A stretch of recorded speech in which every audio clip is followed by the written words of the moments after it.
আমরা দেখেছি এই সরকারের এই পার্টিকুলারলি এই উপদেশটাকে নিয়ে এরই মধ্যে বিএনপির সঙ্গে তাদের একটা বিরোধ, এবং সেটা আমরা ঢাকা দক্ষিণ সিটি কর্পোরেশনের মেয়রকে শপথ পড়ানো নিয়েও দেখেছি। আমি মনে করি এই ধরনের রাজনীতি দেশের আইনের শাসন প্রতিষ্ঠার ক্ষেত্রে একটা বড় ধরনের প্রতিবন্ধকতা তৈরি করে। আসসালামু আলাইকুম প্রিয় দর্শক, মুরাদনগরে একজন সংখ্যালঘু হিন্দু গৃহবধূকে ধর্ষণ এবং তারপর তার ভিডিও সোশ্যাল মিডিয়ায় ছড়িয়ে দেওয়া, এই যে বড় দুটো অপরাধ, এটাকে কেন্দ্র করে এই মুহূর্তে সারা দেশে তোলপাড় হচ্ছে। মানুষ এর বিচার চাচ্ছে, আমরাও বিচার চাচ্ছি এবং আমরা দৃষ্টান্তমূলক সাজা দাবি করছি। কিন্তু আমার দুঃখটা এখানে যে এই ধরনের একটা অমানবিক একটা অপরাধ সংঘটিত হওয়ার পর সবাই যেখানে এর বিচার নিয়ে সোচ্চার হবে, সেখানে আমরা দেখছি কিছু কিছু লোককে এটাকে নিয়ে রাজনীতি করতে। এই জায়গাটা হলো আমাদের এই দেশের এই জাতির রাজনীতিবিদ অথবা ক্ষমতাসীন অথবা যারা ক্ষমতায় যেতে আগ্রহী তাদের মধ্যে যে কি বিপুল সংকীর্ণতা বিরাজ করে, সেটা যেন দগদগে ঘার মতো এখন আমাদের সামনে উন্মোচিত হয়েছে। আমি আপনাকে ঘটনাটা আপনাদেরকে আরও একবার ডিটেল না হয় বলি, একটু শুরু থেকেই বলি। মূল ঘটনাটা হলো যে এই মুরাদনগরে এই হিন্দু পরিবারটি, এক ভদ্রলোক, তার নাম হলো ফজর আলী, তার কাছ থেকে 50,000 টাকা নিয়েছিল, বিনিময়ে তারা টাকার সঙ্গে 4,000 টাকা সুদ দিবে এই শর্তে। কদিন আগে ফজর আলী গিয়েছিল, টাকা ফেরত চেয়েছে, তারা কয়েকদিন সময় চেয়েছে। এর মধ্যে গত বৃহস্পতিবার রাতে এসে তারা ওই বাড়িতে এসে আবার নক করেছে যে তার টাকা ফেরত দিতে হবে। ওই সময় ওই বাড়িতে ওই ভদ্রমহিলা ছিলেন, ওইটা হলো ওই ভদ্রমহিলার বাবার বাড়ি। উনি ওনার শ্বশুর, ওনার হাজব্যান্ড দেশের বাইরে থাকেন, শ্বশুর বাড়ি থেকে বাবার বাড়িতে বেড়াতে এসেছিল। ঘরে ওই সময় ওই ভদ্রমহিলা এবং তার 2 সন্তান ছিল, ছোটো ছোটো সন্তানটা ঘুমিয়েছিল। আর তার বাবা মা একটা ধর্মীয় কাজে বাইরে গিয়েছিলেন। তার একটা ভাই আছে, তিনি পাশের গ্রামে উনি কাজ করেন, সেখানে গিয়েছিলেন। এই সময় ফজর আলী সেই বাড়িতে ঢুকে এবং জোর করে ঢুকে, দরজা ভেঙে ঢুকে এবং সে ধর্ষণ করে মহিলাকে গায়ের জোরে, এবং এই নিয়ে হইচই হয়, চিৎকার চেঁচামেচি হয়। আশেপাশের লোকজন আসে এবং তাকে হাতে নাতে ধরে এবং ওই ফজর আলীকে তারা এখানে উত্তম মধ্যমও দেয়। এরপর যে ঘটনাটা ঘটে সেটা হলো বিভিন্নভাবে আমরা যেটা জানতে পেরেছি, বিশেষ করে ওই ধর্ষিতা রমণীর যিনি ভাই, তার ভাষ্যটা আমরা গুরুত্ব সহকারে নিচ্ছি।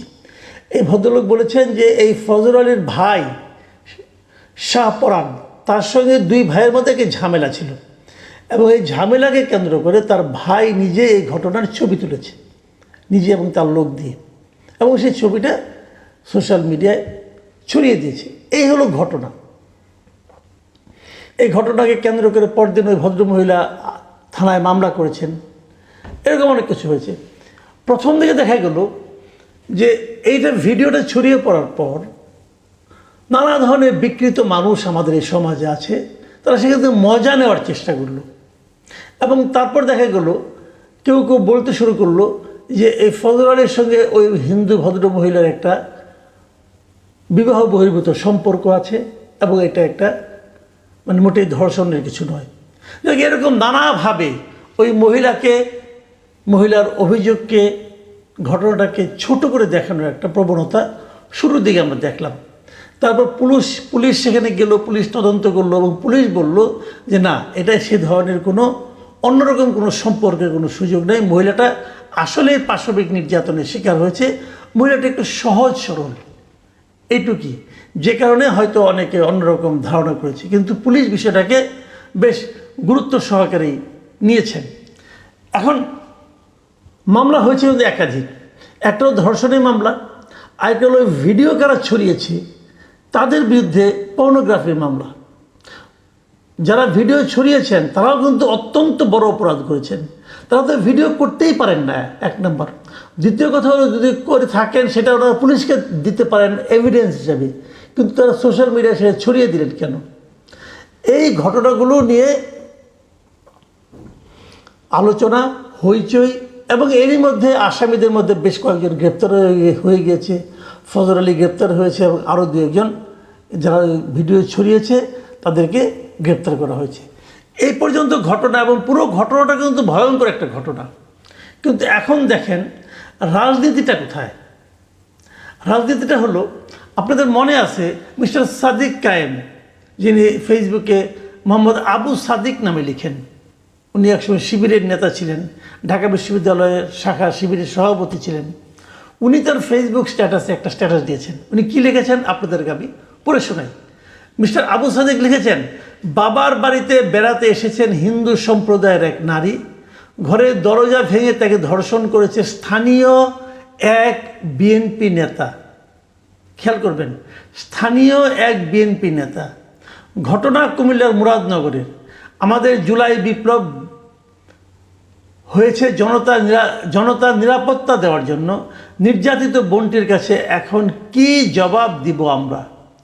5ই আগস্টের পর থেকে বিএনপি, ছাত্রদল এবং যুবদলের বিরুদ্ধে এত বেশি ধর্ষণের অভিযোগ এসেছে যে এসব ঘটনাকে আমরা এখন আর বিচ্ছিন্ন বলার সুযোগ নেই। ক্ষমতায় যাওয়ার পূর্বেই দলটি পুরোপুরি নিয়ন্ত্রণহীন হয়ে পড়েছে। খোদ পার্টির চেয়ারম্যানও সম্ভবত আর নেতাকর্মীদের উপর নিয়ন্ত্রণ ধরে রাখতে পারছেন না। ক্ষমতা পেলে তখন এই নেতাকর্মীদের নিয়ন্ত্রণ করবেন কিভাবে? এটা আমি যখন পেয়েছি তখন পর্যন্ত এখানে 5100 কমেন্ট পড়েছে এবং 1700 ব্যক্তি এটাকে শেয়ার করেছে। মানে এটা বিপুল জায়গায় ছড়িয়ে গেছে। এর মধ্যে আরও কত কি হয়েছে আমি বলতে পারবো না। কিন্তু প্রশ্নটা হলো, উনি কি করে বুঝলেন যে স্থানীয় বিএনপি নেতা এই ঘটনা ঘটিয়েছে? এর মধ্যে বিভিন্ন এলাকাবাসী, ওখানকার যারা জনপ্রতিনিধি, তাদের সঙ্গে কথা বলে যে খবরটা এসেছে বিভিন্ন পত্রপত্রিকায়, আমি প্রথম আলোতে যে খবরটা পেলাম, যে সেই ধর্ষক যে ব্যক্তি, সেই লোক নিজেকে একসময় পরিচয় দিত যে সে আওয়ামী লীগের পান্ডা। এই ফজর আলী নিজেকে একসময় আওয়ামী লীগের পান্ডা হিসেবে পরিচয় দিত। আসলে সে একজন চিহ্নিত মাদক কারবারি এবং এলাকায় সে জোয়ার আসর বসিয়ে অনেক পরিবারকে নিঃস্ব করেছে। এবং 5ই আগস্টের পর সে নিজেকে বিএনপির লোক বলে পরিচয় দিতে শুরু করে। তবে আওয়ামী লীগ বা বিএনপি কোনো কমিটিতে তার কোনো পদ নেই। এই কথাটা বলেছে স্থানীয় ইউনিয়ন পরিষদ পরিষদের সাবেক সদস্য জনাব আব্দুর রব। উনি প্রথম আলোকে এই তথ্য দিয়েছেন। তাহলে উনি তো কেউ না, উনি কোনো পলিটিক্যাল পার্টির কেউ না। তাহলে মিস্টার সাদিক কীভাবে ওনাকে বিএনপির নেতা বলে দিলেন? দেখুন, ধর্ষকই তার কোনো পার্টি হয় না। যখনই তাকে আপনি কোনো না কোনো পার্টির মধ্যে ঢুকিয়ে দেবেন, তখন কিন্তু ধর্ষণের বিচারটা, তার অপকর্মের বিচারটা কিন্তু ছোট হয়ে যাবে। দেখুন, ওই নয় বুঝলাম ছাত্র শিবির করেন, উনি ছাত্র শিবিরের হয়তো রাজনীতিটাকে মানে সাপোর্ট দেওয়ার জন্য বিএনপিকে ডিফেম করতে চাচ্ছেন, এটা হতে পারে। কিন্তু আমরা তারপরে দেখলাম মিস্টার আসিফ মাহমুদ সজীব ভুঁইয়া, যিনি সরকারের দুইটা গুরুত্বপূর্ণ মন্ত্রণালয়ের উপদেষ্টা এবং ওনার বাড়িও ওই এলাকায়, উনি কি লিখলেন ওনার ফেসবুক স্ট্যাটাসে?